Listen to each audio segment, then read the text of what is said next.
Si je vous dis P comme pirate, vous pensez peut-être à Jack Sparrow ou au Capitaine Crochet.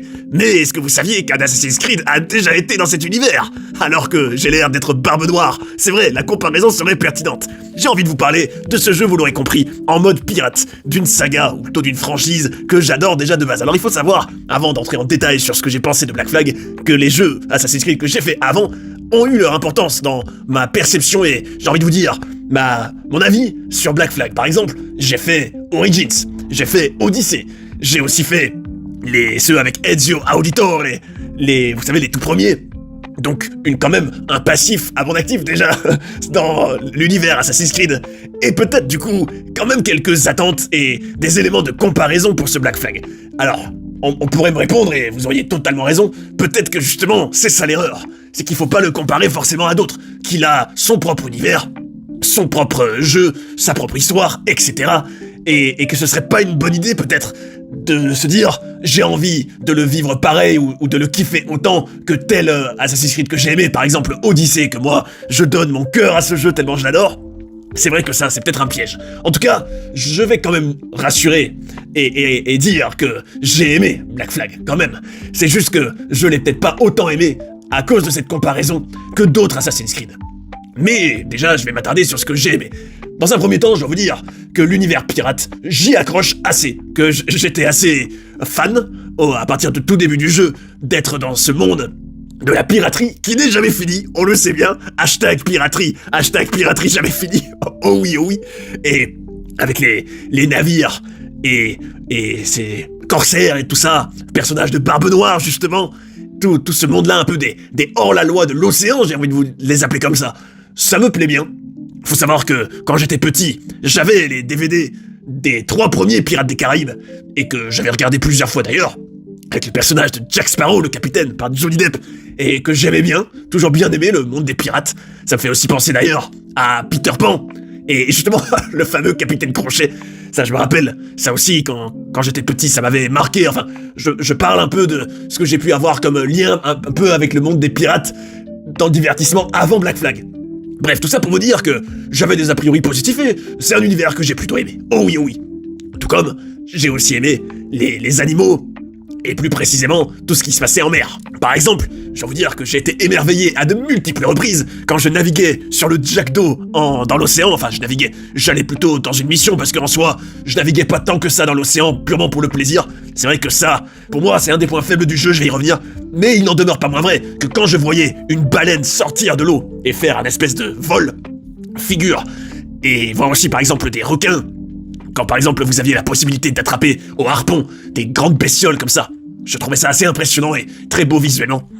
D'ailleurs, je dois aussi dire que quand il faisait beau, pas quand il y avait la tempête, mais quand il faisait beau, quand il y avait du soleil, quand on était par exemple pas loin de la Havane, ces univers-là, le côté un peu Caraïbe quoi, que quand c'était lumineux, j'étais fan des décors et des paysages, ce qui pour moi a toujours été, en tout cas de tout ce que j'ai fait, un énorme point fort de Assassin's Creed. Ça a toujours été pour moi l'environnement et l'open world, même si c'est pas un open world comme d'autres, ce Black Flag, puisque vous pouvez pas non plus aller partout.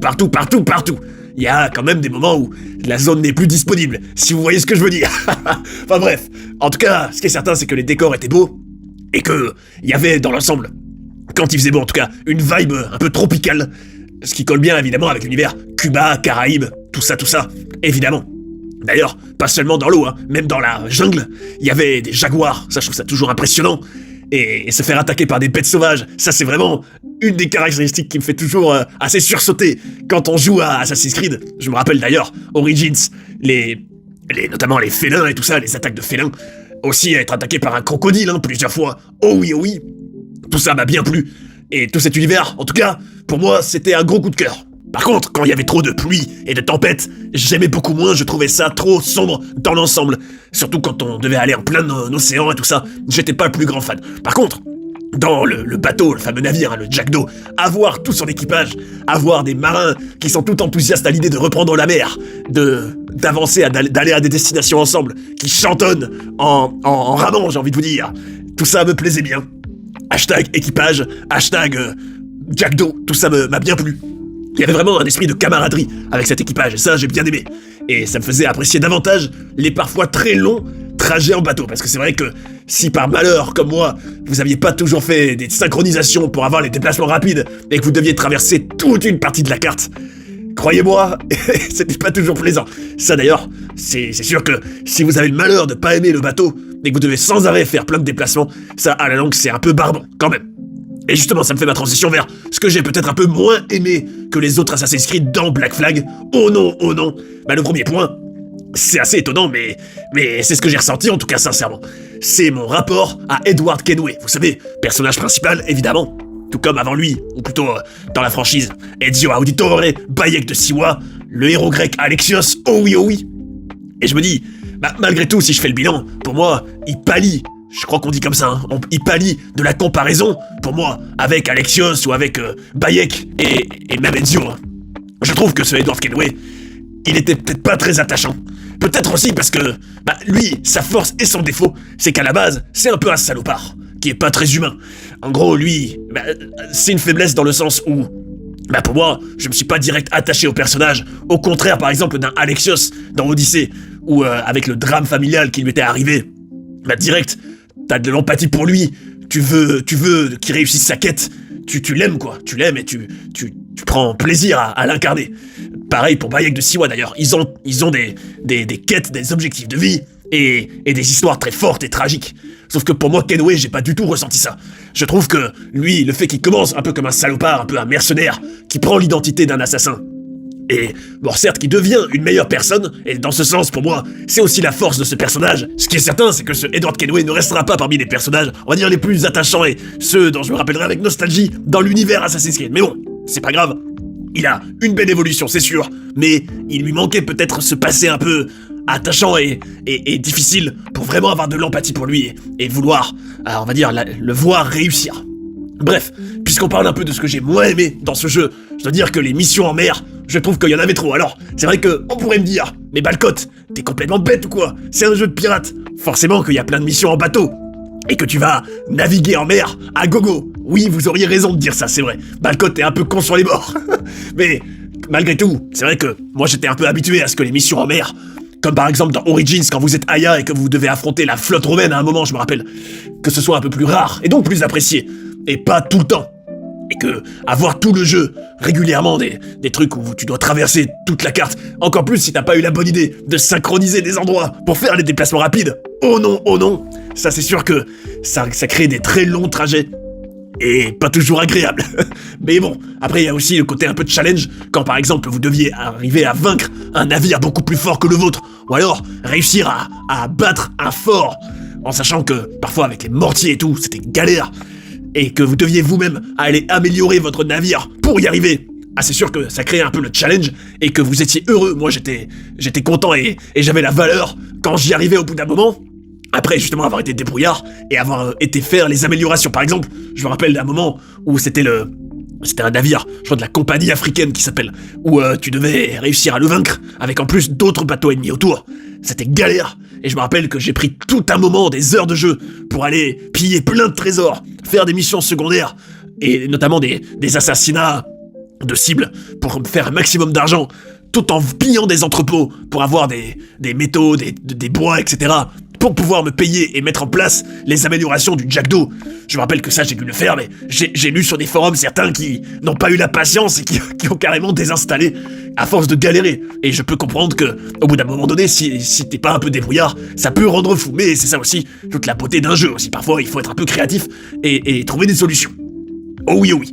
Mais bref, en tout cas, c'est vrai que toutes ces missions en mer, c'est pas ce que j'ai préféré. Moi, je suis plutôt du genre old school, infiltration, comme dans les autres Assassin's Creed. Aller dans un endroit, repérer tous les ennemis, les éliminer discrètement un par un, leur tirer dessus avec des fléchettes, etc. Les fléchettes Fury notamment, que j'ai adoré. Et on va dire, ce genre de mission-là, où par exemple, une fois les endormir, ou les faire s'entretuer, en emmener un dans un tas de foin pour le tuer, etc. Ça, c'est vrai que c'était les missions que je préférais en général, et surtout réussir à trouver le stratagème pour que ça marche, tout comme d'ailleurs, une des toutes dernières missions que j'ai adoré d'ailleurs, c'était une où tu devais tuer El Tiburon, qui était un peu le grand méchant, un des boss finaux, avec une armure, que tu pouvais pas massacrer avec quelques coups d'épée comme tant d'autres, mais que tu devais vraiment trouver toute une façon de le vaincre. Alors son point faible, c'était de lui tirer en pleine tête avec un pistolet plein de fois. Mais justement, arriver à avoir les munitions pour ça, et le mettre dans un endroit où il est assez vulnérable pour subir ça, c'était toute une intelligence, enfin du moins une débrouillardise à avoir, que j'ai appréciée. Je trouvais que, en tout cas avec le recul, par exemple, je me rappellerai toujours de cette mission où, à force d'insister, à force de repérer des failles, j'ai fini par vaincre El Tiburon, alors comme tous ceux qui ont fini ce jeu, hein, et ça reste quand même une des plus difficiles du jeu, et je trouve que c'était en tout cas jouissif quand vous y arriviez. Sinon, bah justement, puisqu'on parle de combat, les armes de manière générale, c'est pas ce que j'ai préféré dans le jeu. Oh non. Moi, en fait, c'est vrai que, comme je me suis beaucoup concentré sur les missions principales, je me suis pas non plus attardé sur des trucs qui pouvaient rapporter plus d'argent et peut-être me permettre d'acheter des meilleures armes. Moi, je me suis contenté des sabres, des lames et du pistolet, hein, tout le long. Oh non. Et ça, je m'en suis débrouillé avec ça. Et j'imagine que t'as d'autres armes, enfin, d'autres sabres beaucoup plus, peut-être, souples ou plus classe, plus beaux, plus puissants, forcément. Et ça, je l'ai pas fait dans cet Assassin's Creed-là. Et bon, même si j'ai bien aimé par exemple les fléchettes furie, ça m'amusait bien. Rendre fou des gardes, ça me faisait rire. Mais bon, je dirais dans l'ensemble, les armes, bah tout comme le gameplay, hein, étaient parfois un peu lourdes. Par exemple, le menu des armes, je trouve que c'était pas très pratique. Passer d'une arme à l'autre, beaucoup moins instinctif et fluide que dans des Assassin's Creed plus récents. En même temps, c'est un jeu qui est sorti en 2013. Donc c'est vrai que le gameplay, si t'es habitué à celui d'Odyssey ou d'Origins, forcément que il pallie de la comparaison là aussi. Alors je trouve que aussi bien les armes que parfois des petites conneries que le Edward Kenway pouvait faire, enfin il pouvait mal te comprendre le gameplay, ou alors tu pensais que c'était clair que quand tu demandais ça, qu'il saute sur tel endroit ou qu'il aille faire ceci, ou des fois, enfin, il en faisait un peu à sa tête. Bon, en tout cas, personnellement, je trouvais que c'était moins cool et agréable que d'autres Assassin's Creed. Et bref, en tout cas, je trouve que, puisqu'on parle un peu de lourdeur, que il y avait quand même beaucoup de missions où vous deviez suivre des personnages sans vous faire repérer ni par les personnages, ni par les gardes.